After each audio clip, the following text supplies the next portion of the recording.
You may think you know these businesses, but you may be caught off guard with some of the factors that keep some of these businesses alive. Let's get into some of them. I think this will be a really interesting episode. So, number one, gyms. Gyms stay cheap because of the people that don't work out. Stay cheap from people on the couch. So let's say 20% of a gym's customers go. Then 80% never go or barely go. The reason why is because these 80% is funding the gym for the 20% that actually go. So you may be thinking, okay, like that's kind of weird. If this 80% decided to go, your gym that usually costs, $20 a month or whatever, think about the boutique and the really nice and private gyms. What do they cost? They cost like $150 a month or whatever, right? 160, 150, 200. So if everybody went, then they would need to charge basically this, what a private or a super bougie gym would need to charge to basically stay alive. So gyms, they stay alive from people and that never or barely go. So that's kind of interesting. Stay tuned. My favorite example is at the end, by the way. My favorite one. It's kind of crazy. Okay, so Amazon or any e-commerce. This is kind of cool. So e-com, I'll put. So don't get lost on this, but negative working capital is how these guys stay so profitable, especially in the beginning when you're growing. So Amazon gets paid day one. Okay, so if I buy tissue paper or if I buy anything from Amazon, I'm paying them on day one. But Amazon pays on day 30 to 60. So, for example, something that I bought just recently from Amazon are these markers. So I bought these markers. Let's say Expo is the distributor, the supplier. So I pay Amazon day one. Amazon doesn't need to pay Expo until day 30 or 60 or whatever. So they can use that money for whatever they like because that's their working capital, but it's their negative working capital.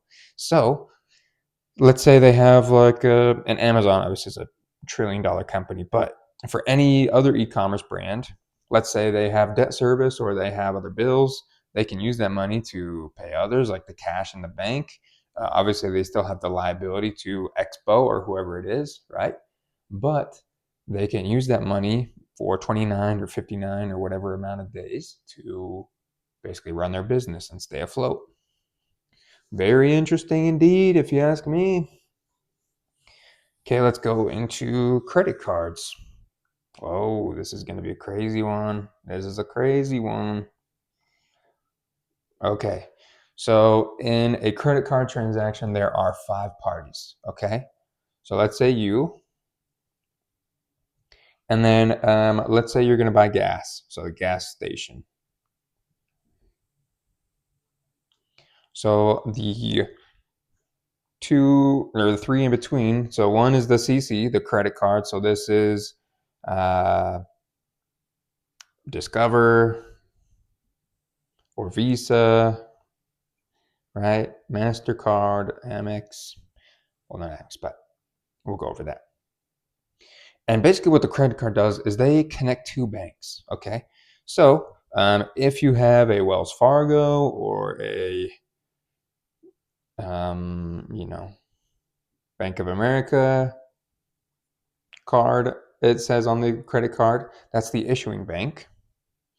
So that's your bank. So if you look at your Visa card, it could say Capital One, it could say Bank of America, it could say Chase, whatever it may be.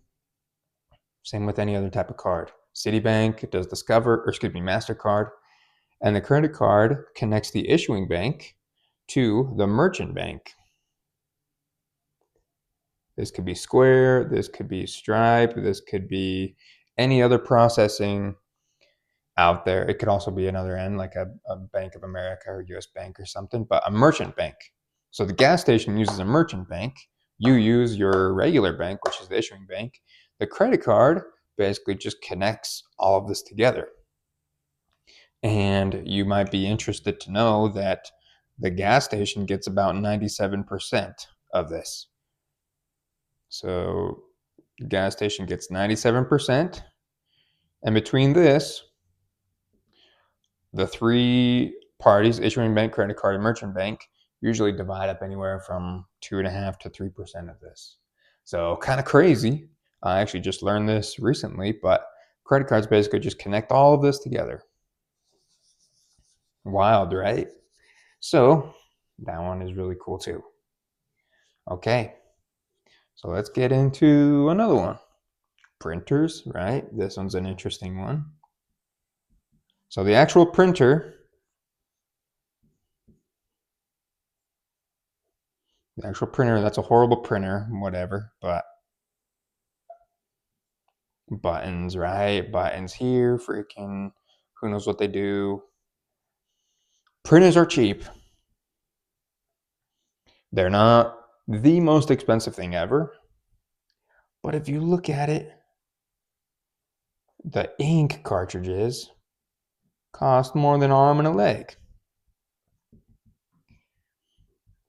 So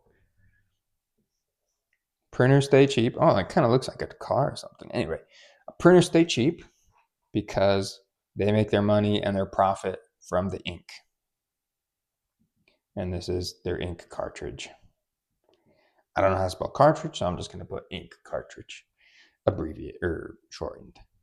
So printers stay cheap because the ink is just freaking so expensive. And this is what you need the most.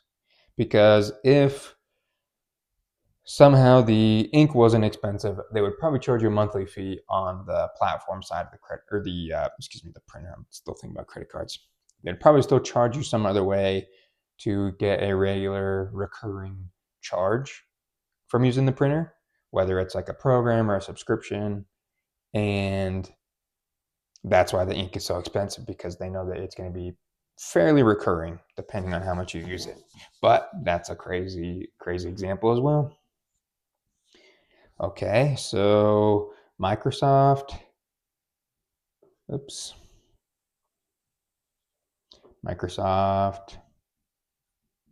or think of any operating system.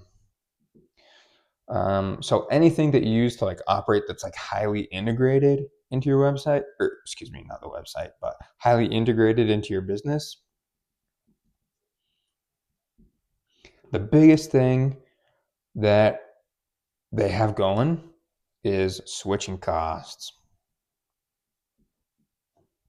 Sorry, that's horrible. I'll do it again. Switching costs. So what is switching costs? Holy cow. So switching costs are, let's say everybody's on Microsoft, right? And switching to Apple or switching to whatever. I don't think that looks very much like Apple, but switching from Microsoft to Apple takes hours and hours and hours of time. It takes mistakes. Your system may go down, your system may break, data may be lost. It takes money. Not just the cost to switch, even if you save money from, like, let's say Microsoft to Apple or something like that, the cost of switching is very high. So the time and the money and the labor hours, maybe the new equipment, everything like that. And then also the trust. If you switch providers of really anything, you have to trust that it's going to be a better experience for you, whether that experience is saving money or just a better customer service experience or a better operating experience, whatever it may be, but you have to trust that it's going to be better. Because if not, you're going to have to go back, and then the switching costs are going to be super high again. So this is how highly integrated highly integrated businesses can basically be around, because sometimes with like some of these businesses, like people don't like what they use, but it's just impossible to switch. So that's something interesting to think about as well. Okay, and now the bank. This one always just like blows people's mind, but some of you may know this. Okay, so banks. So they're, let's just draw a simple thing. So their assets and their liabilities. So their assets are people with debt. These are the bank's customers. This is who they care about. And the people with liabilities are the people with savings. And the more the savings, the higher the liability you are. Now, how does this work? So, and I'll put liability in quotations because I'll address this in a sec. So with banks, if you have $100,000 in your savings account, first of all, congrats, freaking dope. But if you have $100,000 in your savings account, the bank knows that one day you may ask for that back. So that's going to be a liability because that's something that they owe you.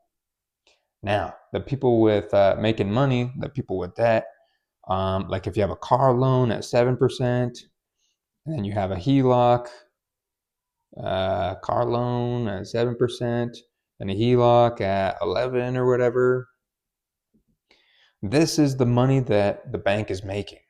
So the car loan, the HELOC, all of this, like this is the interest that they're making. And that's why they care so much more about when you take out a loan versus when you put in money. When you put in money, they're like, okay, like I'll take it. But when you try and take out a loan, you have to give them your income statements and your bank statements, and you have to prove that you're making a certain amount of money, because this is how they make their money. And they want to make sure that they're going to make it. Now, the reason why I say that you're a liability in quotations is because banks also have basically like a minimum percentage that they need to keep. So if I have $100,000 in the bank is required to keep 10%. So $10,000 like in their coffers, in the bank itself. And then 90% goes to loans. Now you might be thinking, okay, that's kind of crazy. So $90,000. Because let's say somebody I know has $100,000 at the bank, and then I go and I need some loans and I get $90,000 in loans. That's because person A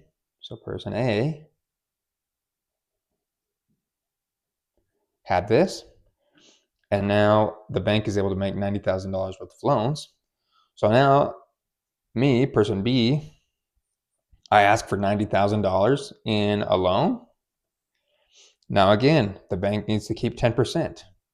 So that's $9,000. But then 90% of that can go to loans. So that is 81,000. Then vice versa with person C, if they need $81,000 in a loan, the bank can do that. So that's how the bank basically like makes and generates money, is from the savings. So even though it is a liability, it's the reason why they can make so much in loans and things like that. It's also the reason why you might see a lot of promotions from certain banks. It's either because they're so huge and they have so much in savings and they're way above their 10%. They're like, we need to loan some more out. Or they're new and they're trying to get some business and they're trying to get people to deposit. So this is like just the dopest, coolest example ever. And yeah, so these are all the business ideas and factors that keep some of these alive. Hope you liked it.